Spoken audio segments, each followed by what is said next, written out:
I'm sorry, I didn't do anything. It wasn't me, the one who finished the previous session. All right, it just happened because Alejandro was asking a question, and then I wasn't able to answer him. All right, so go on.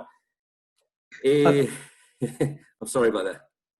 No, don't worry. I think we're almost finishing. I think there's one slide and some questions, I think. Okay, so go ahead and take over. Yeah, Professor, you have to allow me to share my screen because I I'll do that immediately. I'm sorry. Okay.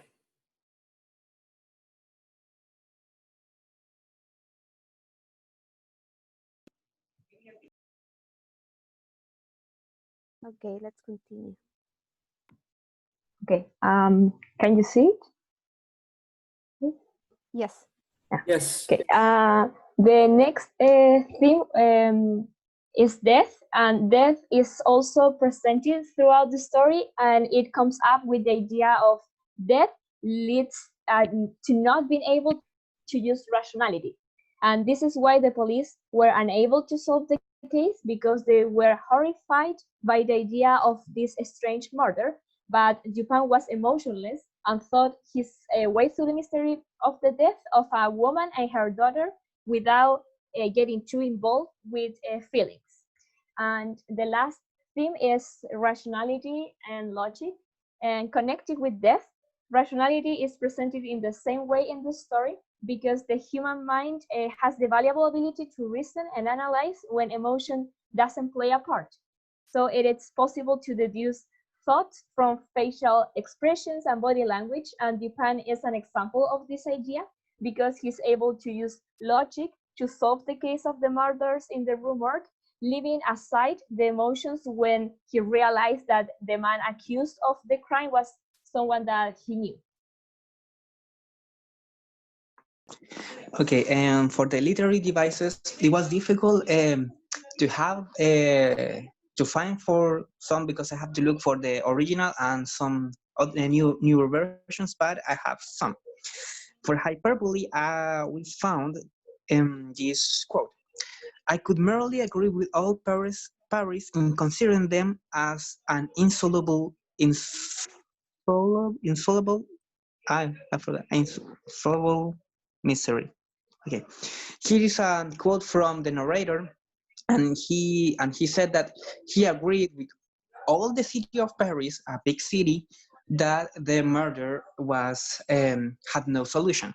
So this is hyperbole because because it was with all Paris, but actually it was with the police prefecture. So it was an hyperbole.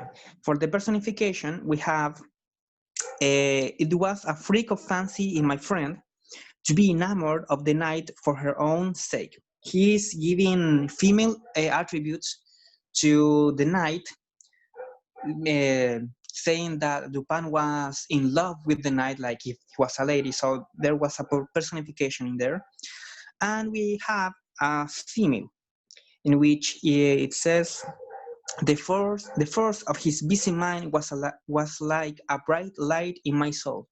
Here you can see how he was comparing and how his mind works with a light that can erase the darkness of his soul.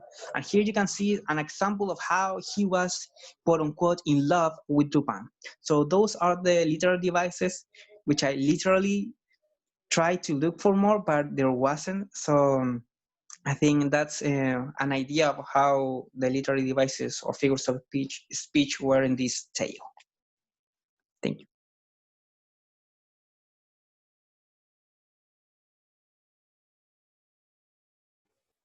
So now we wanted to share a question with you to create a discussion about it, this tale, and obviously this question, which is after Livon's arrest, Dupin tells the narrator that investigating the case will be amusing and that he owes the Livon a favor. He doesn't seem overly concerned that someone he knows is locked up in jail. Do you think that cleverness and emotions are not compatible? intelligent people should not have feelings? We want to know, what do you think about this, relating this question to the tale? I don't know if one of my partners wanted to share something about this question. I think that if should intelligent people not have feelings, I think it's not that they shouldn't, but I think that in this tale, Tupan was an odd character. I mean, Yes. he was always rational, and he never felt like, and he never expressed any disgust, for example, about or sympathy for the victims. He was just rational. So I think, I mean, in this era, maybe in these times, you can be seen that intelligent people should not have emotions at all. But I think maybe that's the idea that I can get from the tale, because in this case, the narrator was more emotional than, and like I said in the presentation, that he's just an average guy. So maybe in those times you could be seen like that. Yes, if you think in some way we were discussing with my partners this question, and Carla was mentioned that in some way the police is trained to do not express their feelings in some way, to be involved with this situation with people. I don't know if Carla wanted to share some ideas about it. Yeah, well, I was talking with Natalia and Alejandro about it because my mom works at the police. So it's not the idea of that they don't have feelings, or that feelings are not connected with intelligence. It is more like they are prepared to separate works and feelings, and maybe this is something connected with, for example, in the PGA or in the police, that they have to have a training before working in that agencies, because they need to be able to separate the feelings with the, it's more like a intelligence, but it's not getting involved with the cases. Yes. And in some way, I think all these detectives or police, they express their feelings through, or trying to resonate all these cases. So it's something that passionate them, and is their way to express them. So this is how they can create an environment of mystery, not sharing their feelings, but put in front of his of her character the intelligence, which is a key fact of this romantic period. And also mixing with all this environment of mystery and darkness. I don't know if one of my classmates wanted to share something with us about the tale. I wanted to say something. Go ahead, Diana. Thank you. Yes, I was wondering if is it possible that the detective in this story may be similar to Sherlock Holmes, because I remember when investigating Edgar Allan Poe, I read that Sherlock Holmes was based on Dupin. I mean, not based, but inspired.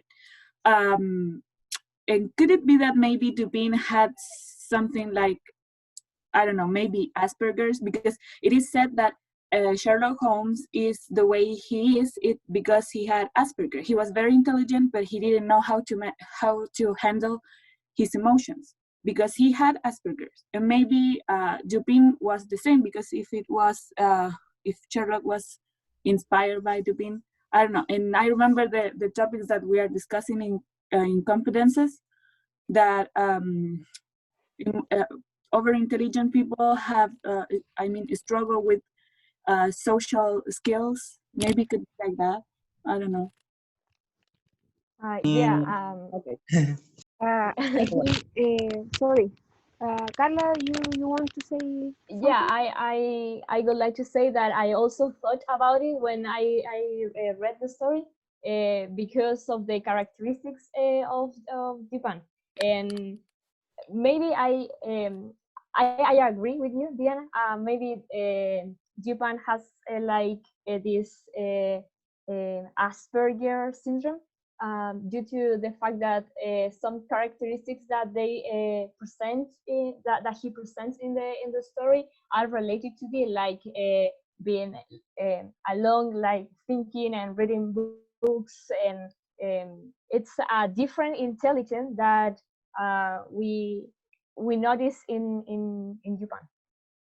Yes, and also obsessed with specific things, creating a routine every day, walking around the street, but at night.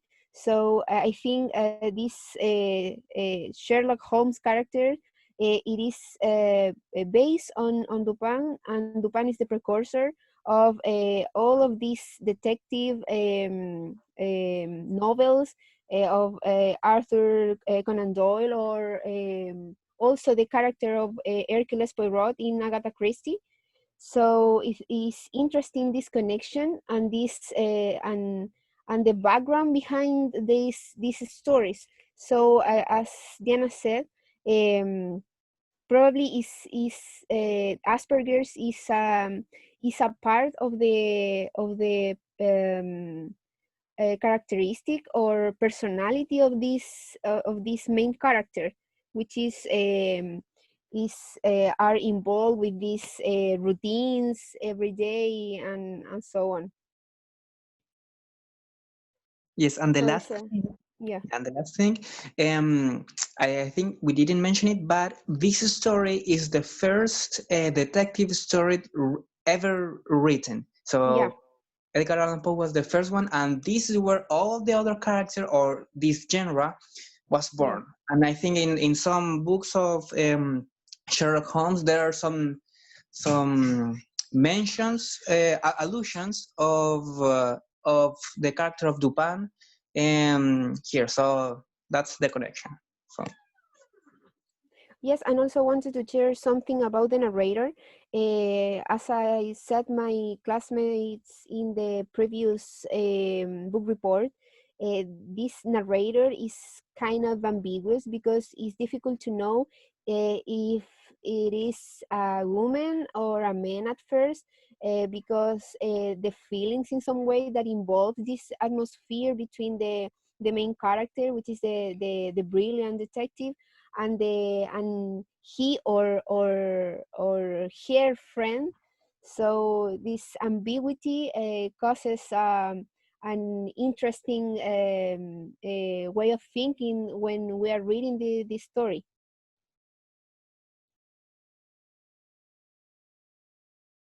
Yes, Diana. Diana is saying that the word detective did not exist when Paul wrote this story. I think the answer is yes. All this, the word detective was replaced by police, but I think the word detective was used since the novel of Sherlock Holmes, that in which the word detective was used. In the first time. Yes. Yeah, and also going back to the comments of Diana, I was thinking that maybe Asperger wasn't really realized at that time. I think that it's something more new about this syndrome. So I don't know if you, I mean, Paul knows about it, or I don't know, but it's something that I think it's a new concept. So it's weird for me that Dupan has the same characteristics. Or probably was a camouflage in some way to cover intelligence or brilliance, something or a condition that wasn't diagnosed to any person in that time. So it's interesting, sorry, to reflect about that. I don't know if I'm sorry. Perhaps he knew people with similar characteristics, but they didn't have a name for Asperger's back then. Yes. So as I said, probably that was covered under the probably the word brilliance or intelligence. Yes. Mm-hmm. I don't know if one of you want to say something else.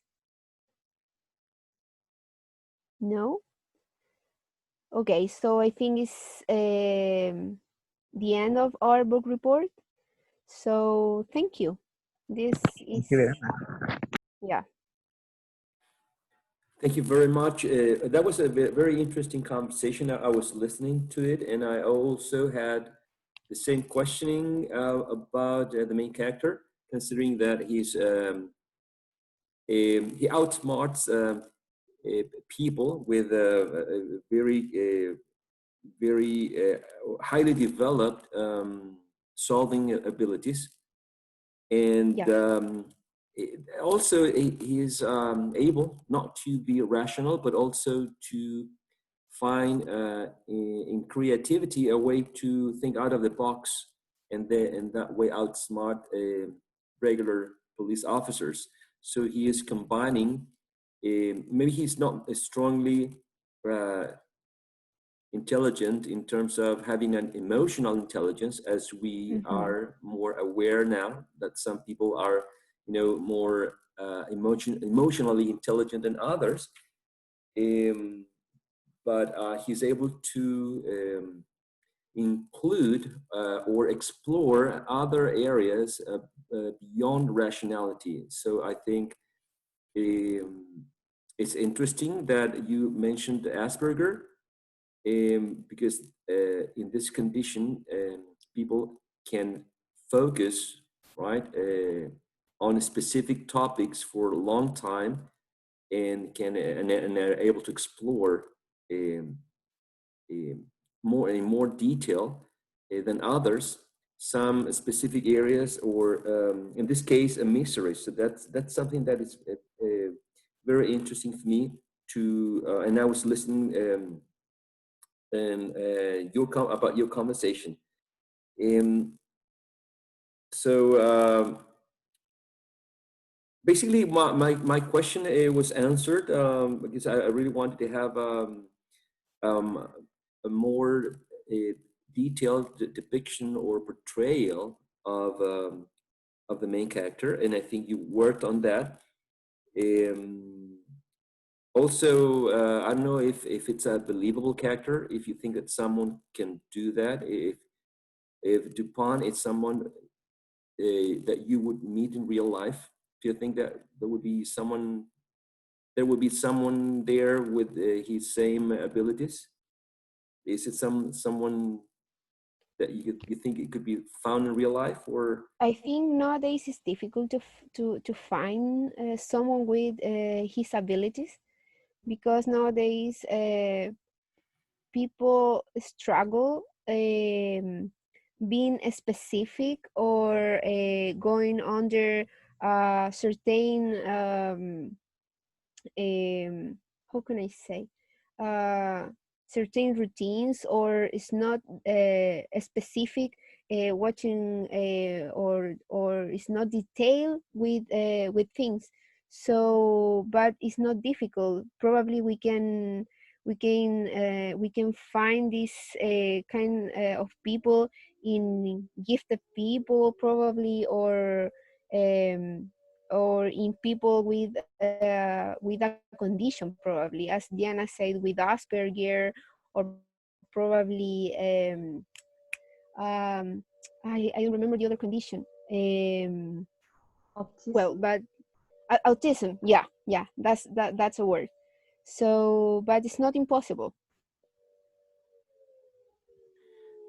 Right, and just one last comment on my part, at least. It is interesting that these mystery novels or mystery stories, right, they give the chance the reader the possibility to go along the detective, right, and solve the mystery. Now, were you able to solve the mystery before it was cleared out at the end? I mean, were you able to follow the clues and the leads given by the narrator? And were you able to find out the solution to the mystery? No, I mean personally, no, because it is a plot twist. I mean, I was like, when you read the sentence that it was an orangutan, you're like, how? Why? Nothing lead to that. I mean, then explain how, but at the beginning you're clueless about what or who could have done that. So I think I think the only person that knew it was Duman, the protagonist. Yeah, is the unexpected character of the story, because all the people tend to think that the murderer is I don't know, a criminal or a person, but no one thinks about an animal or an orangutan. It's too specific and concise, I think. Yeah, well, in my case, at the beginning, I started reading the story, and I was so fascinated about everything. But when I read that it was an orangutan, it felt more fictional. And in my case, I don't really like too much fictional stories. I like it more real. But so it was something. I don't know. I don't know how to say it. It was. I didn't expect it. I didn't expect this end. I was looking forward to something more real. And I think this orangutan is the connection that this period found with this orangutan, because as I said before, this period involves a lot of the things related to nature. As my classmate said before, for example, Moby Dick involves a whale, and here in this story involves obviously the dark Gothic literature, but also mentioning the nature, which is represented as it's represented in the orangutan. So there is the connection. So in some way the nature is always presented or represented in this kind of literary work. Right. You mentioned, I think it was Alejandro, I'm not so sure, that this story is presented as a chess game, right? So you have to rearrange this puzzle, right? So the invitation now is for you, Natalia, Carla, and Alejandro, or for any of the participants in the session to maybe consider a story like this for your tale, right? A story in which you plan a series of events and you finally give a mysterious, unexpected turn in the end, okay? So consider the type of plot and the way it is presented in your own literary work. Why not, right? I mean, Yeah, I wrote something similar to literature one. I don't know if you remember my story that was something similar. I do. Yeah. So I like this type of literature, so it's enjoyable for me. So that's the way probably I will take this time. Alrighty, thank you so much. I'm sorry for taking up some of your time. Okay, I'll see you next week. Have a wonderful day. Yeah. See you, Professor. Take care. Bye, Professor. Thank Goodbye. you. Professor. Bye. Guys. Take care. You too. Thank you. Goodbye. Bye. Bye-bye. Teacher, Yes, I'm listening. who has to present next Wednesday? That's a very good question. I have the syllabus open, and give me a second. The Raven. Us. That's the last one. Yes, Nina and I. exactly. The Raven Only is- one group? Yes, only one group, and then we're going to start immediately the next literary period, which is naturalism and realism. The idea is that the next group could do it. I'm talking about an occurrence at Owl Creek Bridge, or Sissikari, or Huckleberry Finn, or A Rose for Emily. Okay, I'm going to send a message as a reminder through the platform, through the LMS. Okay, thank you. You're welcome. All right, goodbye, everyone. Bye. Bye-bye.